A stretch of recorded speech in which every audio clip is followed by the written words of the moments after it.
yangu itakuwa kioo cha jamii, ndoa yangu itakuwa mfano, ndoa yangu itakuwa wakisema ndoa bora basi ya kwangu. Yani una matarajio kwamba mume wangu atakuwa yani kile ambacho ninataka nakitaka atafanya.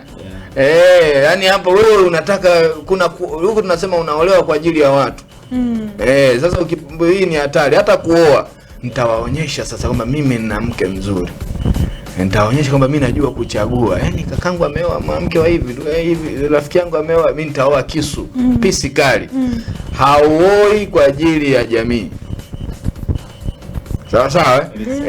Kwa hiyo unaoa mke kwa ajili ya uoi, kwa ajili ya wazazi wako, uoi kwa ajili ya ukoo wako, uoi kwa ajili ya kanisa lako, uoi kwa ajili ya ndugu zako wala marafiki. Kwa hiyo usioe ukiwa na matarajio ya kuja kama wanavyosema basi kufunga mtaa. Ndio hapo watu wengi wameingia chaka. Biblia inasema uzuri udanganya. Unaangalia shape, unaangalia sura, unaangalia rangi, badala ya kuangalia tabia. Kwa hiyo hapa ni wakumbushe kabisa kwamba tabia ndio inatakiwa uitazame. Usioe kwa ajili ya kufurahisha jamii. Hiyo ni jambo la pili la msingi sana.